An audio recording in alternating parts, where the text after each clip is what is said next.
were honestly confused. The comments were underpinned by a question. Why wouldn't you want to look younger? The women in their 60s and 70s were the most befuddled. It was as if the subterfuge works only if we are all pretending together. Now more than ever before, to look your age is to break the rules. And not in a good way. Think about that for a minute. I'm an OBGYN who's attended the births of thousands of babies and raised 2 of her own. There's no way I could be 30. I needed all 55 of my years to get to where I am. And now I do embrace my gray as an act of feminist resistance. Not to mention that it is a huge time saver, and I have better things to do with my money. There's more to unpack, and you came here to talk about menopause, not my hair. I'll just say one more thing. If I have learned anything in my 55 years, it's that women are expected to look and behave in a certain way. And letting our hair go gray means letting ourselves go. In other words, owning our actual age is seen as some sort of defeat or lack of interest in our beauty. Talking about menopause is like letting our gray grow in. For many of us, it's scary, an admission that we're not young anymore. That's one of the major reasons I believe that we don't talk about it. But that silence comes at a huge cost to both our health and our ability to live fully in our bodies. So right now, we're going to start to change that. Menopause Bootcamp is going to educate you on what happens in your body during the menopausal transition and afterward. We'll learn about the symptoms and the solutions, including both the latest research and evidence-based wellness practices. And we'll explore ways in which you can make this time of life feel authentic and joyful.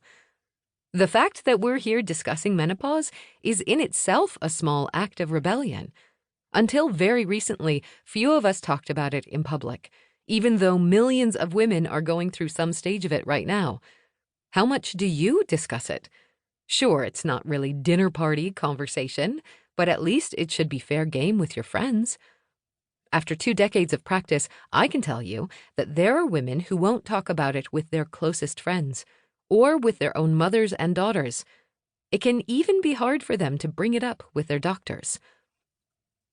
Before we continue, I want to make a quick note about pronouns. Throughout this book, I refer to both women and people when describing those who are going through the menopause transition. Some people going through menopause are cis women, meaning that they were assigned female at birth and identify as a woman. Likewise, people across the gender spectrum can experience menopause. Hence my effort to use language to invite all people into this journey. And although my solution to pronouns may be inelegant, I sent the book's copy editor a basket of muffins, I hope you'll find it to be respectful and inclusive. Menopause Bootcamp is about hoisting up the big tent that covers all of us.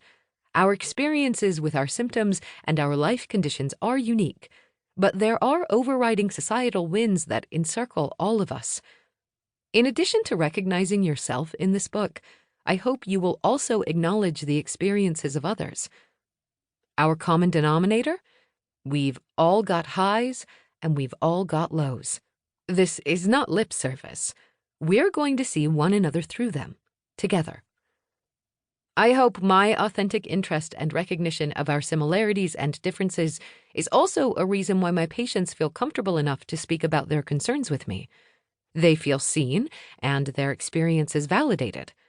Over the past few years, I've become something of a menopause guru. I think that's because I'm always interested in whatever no one else is into. Dry vagina? Check. Painful sex? Check. Leaking urine? Check. When a patient comes to me with a problem I'm not up on, I go out and learn more about it. Because if it's happening to her, it's happening to a lot of people. It feeds my endless curiosity about the human experience. But to get there, to be able to talk about vaginal tissue and sex drive and skin changes, we have to convince women to trust that doctors care about their overall well-being. That seems like doctoring 101, right? Well, the medical system has a long and disgusting history of overlooking, ignoring, and manipulating women. Research studies